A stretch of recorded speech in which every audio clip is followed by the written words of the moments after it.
Thank you so much. Thank you.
Amit Mehta, Shashwat this side, am I audible?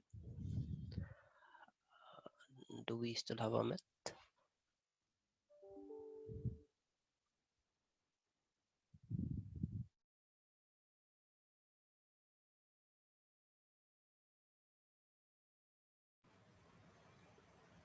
Shashwat, you said something?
Well, I hope you have recharged your attention batteries, because our next speaker is certainly worthwhile as well. If your last name is actually the birthplace or the mountain range where Genghis Khan was born, you can imagine that you have a certain link with a figure like that, the founder of the largest empire on earth in human history. It goes well beyond that, because Yeats at one time was the youngest licensed numismatist in all of Turkey. And I am sure that with such a background, you have a lot to tell us, but I'll leave you to it to do the telling. You have the floor. Thank you very much, Peter. And no, my surname has no relation with the mountains or the Genghis Khan. So it's a bit pity. But still, I find the connection. So today I will speak on what I've been busy with my free time during the last 2 years. It is on copper coinage of ilkhans, or maybe I should say the bronze coinage of ilkhans or the brass coinage of ilkhans, because if we start with the basics, we often see the symbol IS in the catalogs, but what it is standing for is not really certain. So is it denoting copper, bronze, or brass, which are other alloys of copper, either with tin or zinc? So I would like to have your opinion on this too. So I'm launching a poll now. So you can give answer about your opinion, what the IS is standing for. I hope you can all see the poll now. In the meantime, I can maybe continue. So we have far more detailed information about the alloys in use for the 2000 BC than subsequent 2000 years.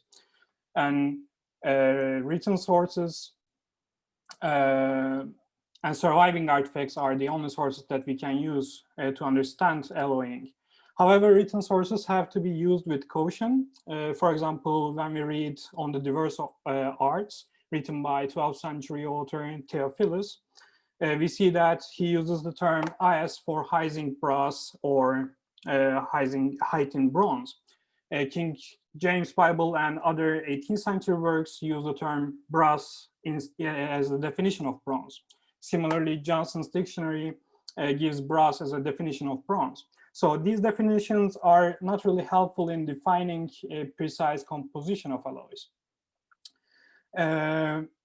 On the other hand, the analysis of surviving metalworks by Paul Craddock in the British Museum collection reveals that the tin content is so low for these artifacts, but rich in zinc. So they are mainly made out of brass. For the polished sheets, it was obvious, but for the unpolished castings, it was hard to tell. And in many books, those artifacts are listed under bronze, although they are brass. And a text from 1300 by Ebu Qasim mentions that tin was obtained from Western Europe, China, and area down the Volga. So similarly, a lot of coinage that is catalogued as bronze is actually pure copper for Middle East with other trace of metals such as lead, because the tin was scarce and costly. It is not surprising, as tin is not found in or even near the Islamic world, but still this should come with caution until an elemental analysis done on copper coins from this period, because I couldn't find any work on it. And which is the because the value of gold coins are determined, but this is not for copper coins about their metal value. So it was a fiat currency. In daily transactions, gold is rarely used and silver is used for large transactions, but locally and regionally minted copper coins are used at the markets for small payments, and the exchange rate between different metals is supervised by authorities. During production, the weight adjustment is made al marco, where it is not the individual weight, but the average weight of the coins that is checked. A certain total number of coins must correspond to the desired and specified weight, rather than al peso method, where the weight of each individual coin is adjusted to the target weight and thus guarantees a uniform weight. However, this process is very complex and time-consuming, as you can imagine. As a result of the Almarco adjustment, the value of copper coins should be determined by weight rather than the number of coins. So at markets, that can be easily determined with a handheld balance. When we investigate the Ömer Diler's great work on ilkhans, we see that silver is dominating the ilkhans coinage, at least by type. When I started collecting coins of Ilhans, actually I had no interest in copper coinage, as they tend to develop bronze disease and general weaknesses and low mintage quality. But then I couldn't resist to collect them because it was so diverse. And 2 years ago, I started to study Ilhan coppers, and hopefully the work will publish as a catalog in a few years. But now when I add the new types to the Delaire types on coppers, and considering the number of new silver and gold types is not increased that much, we can start to see coppers dominate Ilhan coinage. So it is a very big area for study, which hasn't been researched so far. And when we look at coppers by type for each ruler, new findings and other published coins that are scattered in various journal articles at least doubles the number of types for almost all sultans. And the number keep increasing. Last year in my presentation at ONS meeting at Leiden, I reported about 800 types. And since then, I added 160 new types, which is amazing for 1 year of time. But more excitingly, copper coins of Cihan Timur and Gazan II are discovered in the past couple of years, I think in the last year. So we now know all the rulers of Ilhans minted all 3 metals. So I would like to show these new discoveries with you, to you. First one is the Gazan II's heavy copper. This is the first and only known piece so far, and now it is in the Rasmussen collection in Denmark. Only information we have about Gazan II is from numismatic sources. He is the successor of Anushirwan, and this copper retains a weight in the range of the heavy falls of Anushirwan, which is minted at Tabriz. So when we look at the coin, we can see El Sultan, Gazan Han, Hulud Mulkehu, with the date on the margin 757. The mint is on the top, but it is blundered, but I believe it is from Maraga, and it can be revealed after professional conservation. The Cihan Timur piece bears possibly full kalima on reverse on this side. I have seen 3 examples, and in one of them I could read only La Ilah part. Sorry, should go back. La Ilah part, and I am almost sure that this part contains the kalima with 4 Orthodox caliphs. And on the other side, we can see El Sultan, Cihan Timur Han, and as a mint, Hilat. So as I said, I know 3 specimens that are unearthed in the last 6 months, and this one is the best specimen so far. And ironically, it is sold on eBay for $14. So if you are checking eBay, be more careful and don't do the mistake that I made. Now, let's move a bit more into the coins itself. I tend to follow Delaire's classification based on the content and issuing authority. With that, we can divide types and subtypes into 3 categories, plus the ones issued by others. So the first type contains solely Arabic inscriptions. They generally bear full kalima on the reverse and 4 Orthodox caliphs around it on the margin. Obverse side generally bears the titles and the honorifics of the Sultan, name or lakab, place and date of the issue in the margin or in the field. There are, of course, exceptions. In this example of Ebu Said, the caliphs fill the center of the star, and kalima fills the gaps between the star and the surrounding circle. And in this interesting issue, the kalima placed on the reverse margin and a quotation from Quran, Lillah al-Amr, min qabl wa min ba'd, is filling the reverse center, which means to Allah belong the command before and after. The usage verses from Quran is not very common in copper coinage, but this one is one of the rarities that you can see. As you might already realized, although these coins bear only inscriptions, they still bear a high level of eye appeal and artistic value, both in terms of calligraphy and the usage of the geometric elements. The second type contains Uyghur Mongolian inscriptions, and they are similar to those that we see on silver and gold. So they have phrases until Gazan's coinage. We see Hakan'ın Niraber, Khan's name, and Deletge Gülüksen, which means this coin has been struck in the name of this ruler.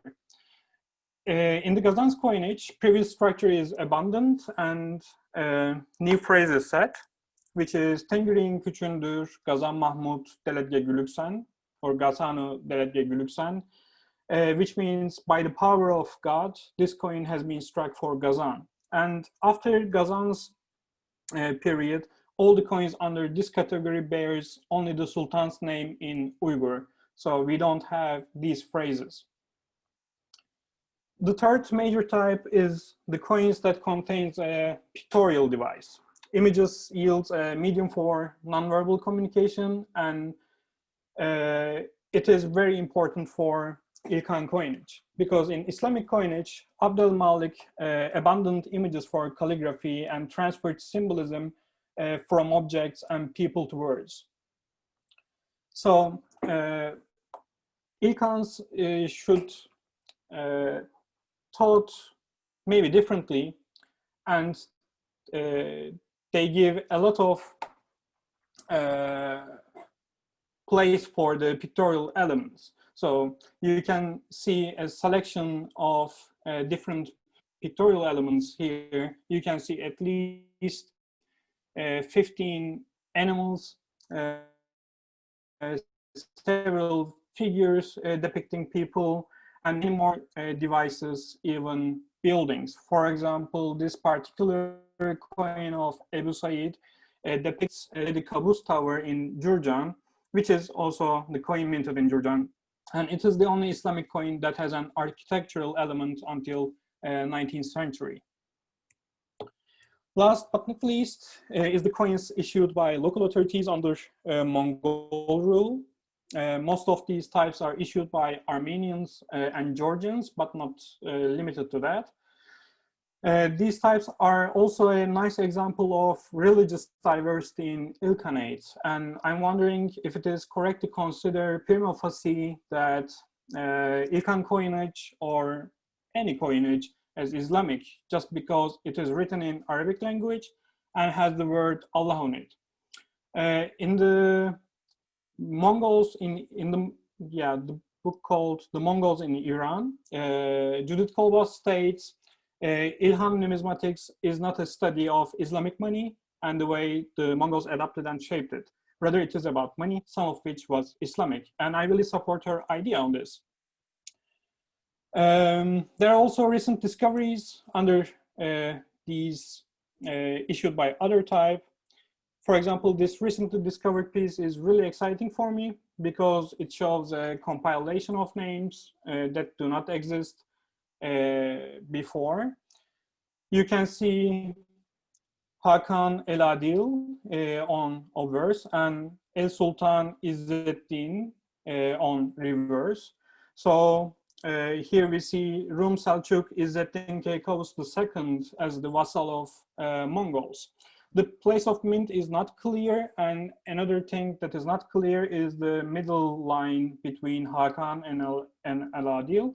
And luckily, I also find a piece of this coin, but I couldn't find time to properly restore it. But I believe this coin will show us what the middle line is. Looking from this, I suppose either it is Mangu, which is referring to Great Han Mönke, or Hülagü, which is the new ruler in the area in his second reign. So when we look at the distribution of these types, we see that only a small portion of them has Uyghur Mongolian legends, and pictorial coins has a big share with purely inscriptional types. It is very reasonable and rational because the local and regional area, people were not speaking Uyghur Mongolian, so they cannot understand it. But in anyhow, they cannot understand Arabic because maybe 99% of the people were illiterate. So they need to distinguish the old and new type when there is a recall. So I believe that's the reason why we see such beautiful geometric designs also on purely inscriptional types, so that people can understand based on the imagery used on coins. Categorizing subtypes is rather more difficult for me, as I had to make a distinction between what is subtype and what is the small variation between dies. So I decided not to consider small variations such as 3 dots on the center or 1 dot here, but rather I count these as subtypes because the differences in the inscription. One has halat and the second one has halat mulkevu. Also, I'm not sure if the first one is really a subtype because I couldn't see the coin which Dilar made the drawing from. So maybe mulkevu was also there but flattened, or it was out of plan. So difference of the last one is rather more obvious as there is no Allah within the triangle here. Ilhans were primarily based in Persia and minted the largest number of coins in Islamic numismatics after the Indian Moguls. They minted coins over 300 locations, which only about 260 has been identified so far. By the way, you can see this interactive map also on my website. Although their height of power was very short, their sovereignty stretching from Central Asia to Bergama on the edge of Anatolia, and from Caucasus Mountains to the Indian Ocean. And here you can see copper minting cities. I listed about 40 mints that were very active in minting copper coins. And these were mainly Tebriz, Mardin, Baghdad, Erbil, Sultaniye, Mavsil, Erzurum, Erzincan, Shiraz, Sinjar, and Sivas. But certainly it is not limited to those mints, because when we analyze the distribution of more than 3,000 coins, we can see that 1/3 of the examples doesn't have a mint name. Either it is out of plan or blundered, and just about 100 of them are mintless. So the mint name is not stated on the coin clearly, can be seen. There's also certainly a correlation between the size of the city and the produced copper coins, but it is very interesting to see a very small amount of specimens from very active silver producing mints, such as Hilla, Kashan, and Jajarm. And if we elongate the table even further, we have mints that I have only 1 to 4 examples. Konya and Hoi are the mints that surprises me to see here because they are also very active in silver production. And here we have the mints with 3 specimens. This coin I depicted here is from Ghazan Mahmud, and the mint place listed as Jazira in Dilar's book. But when we look at the observed forms on coins and how both city names are written in different forms, it is certainly Hirpit, which is today's Harput in Anatolia, not Jazira. And I would like to feature this coin from 2 specimen mints. Shabestar is previously unreported Ilhan mint and a very late use of, and we see a very late use of a pre-form description of Ghazan Mahmud as Padishah Jihan. Date written only as the last digit of the year as Sana Ahad on the reverse bottom. And I have only seen a single specimen from these mints. This is again a recently discovered piece of Ahmet Tekyudar. At first glance, it looks like a sun face there, but actually it's a face surrounded by Kalima. And on the center of reverse, it reads Khan Ahmet in Arabic at the top and bottom, and Sultan Ahmet in Uyghur Mongolian in the center. Below of it, there is also a Siri Damga that we usually see on the coins of Hülagi. So it's a pretty exciting piece for me. And another important issue for me to analyze the weight distribution, to understand the trends and denominations, if there's any. In these graphs, I analyzed the early period coins and normalized the amount of coins so that we can compare the frequencies for different rulers. The first and most apparent observation from these graphs could be that the significant variation of the weight of the coins. But when we look closely, we can see that there are clustering around 3 to 4 grams, 7 to 8 grams, and above 10 grams. And heavy coins are only from Erbil, minted in 658 and 661. When we run similar analysis on later coinage, we see similar trends, variation in weight and clustering around 1.5, 2.5 grams and 4.5 to 5 grams. And also heavy flus from Ulcaytu and Ebu Said. From Ulcaytu, they are mainly produced for celebration of the new capital, Sultaniye, and heavy flus from Ebu Said is only produced in Tabriz in the early 720s. So in these periods, we see only local heavy flus production to commemorate an event, and probably haven't really been used as a denomination on the market. At least it was not the main aim for them. But more importantly, as all the types does not circulate simultaneously, it is better to check the weight distribution within a certain type to understand the coins at the market. The first example is the famous series from Tabriz. According to album, we can identify 4 different units, but I haven't really seen many examples below 2 grams. The only example that I see is has about 1.52 grams, and I think it could be a deviation from the 2 gram mintage.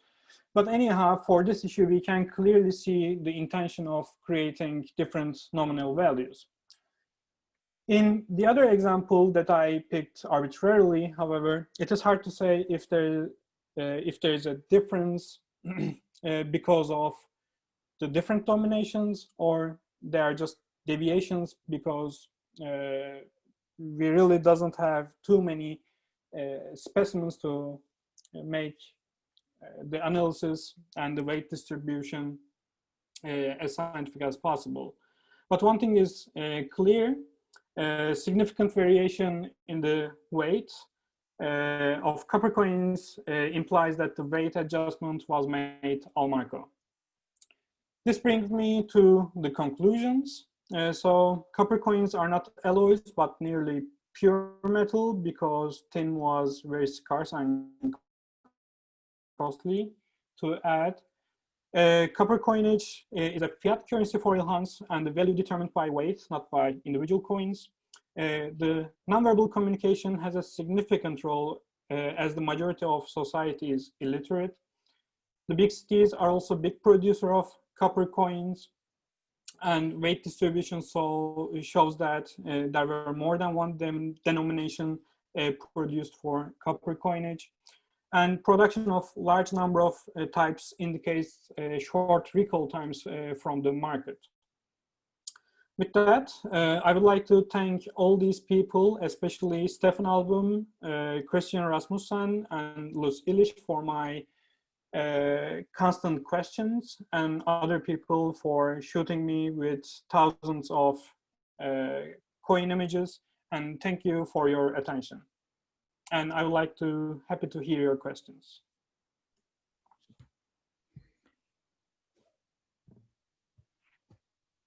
Let's see if we already have questions. Not yet. I'll just kick it off with a question I have.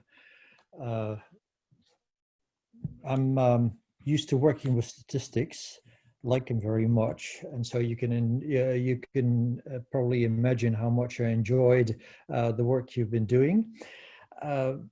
You show two maps of mints, and especially one of the copper mints that drew my attention. It is clear that the placement of the mint is not actually correlated with seaports. And so I'm wondering, what is it correlated with? Is it mines? Is it trade routes? Or is it something else? I think it is correlated with demand because we see different time scales for recalls. For example, in the Artipid Mardin, the recall time can be very long, from 4 to 10 years. But for example, in Memlük Hama, it is changing from 1 to 2 years. So I believe where the need for copper, where the treasury needs more tax, then we start to see more production of coppers. And it isn't really related to closeness to any copper mint, because it is not correlating with that, or it is not correlating with any importing metals, but it is indeed correlates with the high trade routes. Especially these are from very big cities, but it is also not really conclusive. As I said, most of the copper coins doesn't have a mint name on it. Right. Okay. Thank you. We have a couple of questions now. Can you see the chat, or shall I read them to you? Yes, I can see. Which was the first one? What could be the reason for relatively shorter recall rates? How does it compare with some other areas? Mughal, to put things in perspectives. I'm not really sure about Mughals, but I have numbers for other areas, as I said. For Syria, it is pretty regular, 2 to 4 years in the 8th and 14th century. Damascus, 1 to 2 years, and in Hama. And in the case of Mardin, the intervals were quite long. But considering the vast amount of copper coinage of Ilhans, for most of areas, I would say it is less than 1 year. And these are mainly from peripheral areas. So also, I didn't explain that, but copper coinage is not a centralized thing. So the central mint, Tebriz Sultaniye, is not minting coins for everyone, but also governors, walis even beys have right to mint coins in the name of ilhans. So these are not very big mints. Even a jeweler or a tradesman with capabilities can mint these coins. So I think it is pretty high turnover rate, and it causes recessions and inflations in the market, as far as I can imagine. And the other question I can see, what was the impact of introduction of such coins over the trade with subcontinent? It's a really great question, but I don't know the exact answer.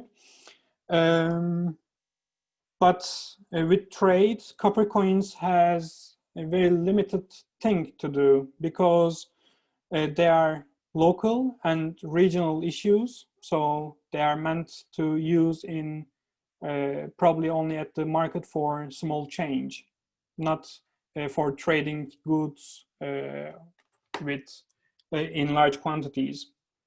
and it is also can be seen from that these are all generally single finds. We don't know any hoard of copper coins from Ilhans, so the people were not seeing it worthwhile to keep it in their safe, probably. So they were just using it to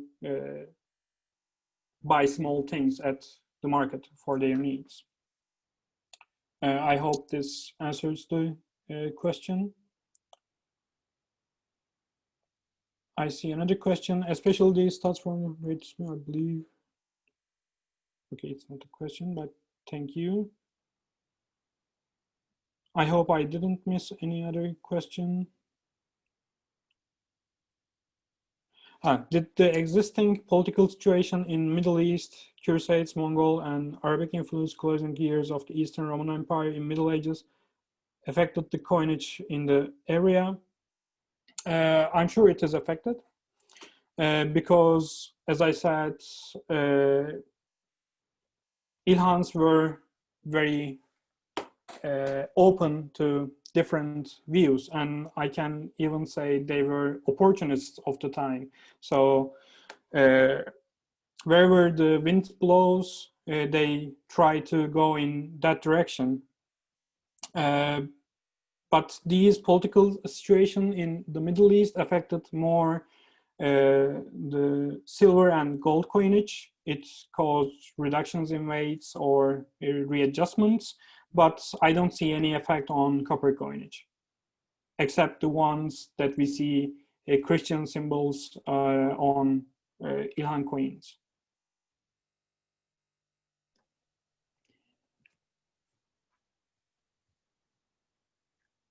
We have some more remarks. And maybe I can add a little remark of my own here. You mentioned that the Elan coins, the Elan copper coins, were more or less civic issues. They were local issues, and that they were in circulation for a relatively short period. I see a reflection of that in much later coins. The last series of Iran and Afghanistan, where you see that they are dominated, the copper coins are dominated by civic issues, and a fast renewal. It has been suggested that these series were renewed every year. By contrast, in India, you have a much larger role of the shroffs, who keep track of what is old and what is new, and who make sure that there is a turnover. So it seems like the profit from reminting goes to the merchants in the cities of Iran and Afghanistan, and it goes to the bankers in India. Do you find that, this is speculation, do you find it something that we should look into further? I agree. I think Ilhans had the same thing. So when the coin is recalled, a certain type is recalled, their value is becoming 1/3 of what it was. So it was not announced beforehand, because then it can cause inflation and people start to get rid of their coins. But certainly sheriffs or the local authorities that are controlling the exchange rate and the market has an influence on that, and by recalling the issue more frequently, they were making much more profit out of it, because the value of the copper coins were significantly higher than the cost of the metal.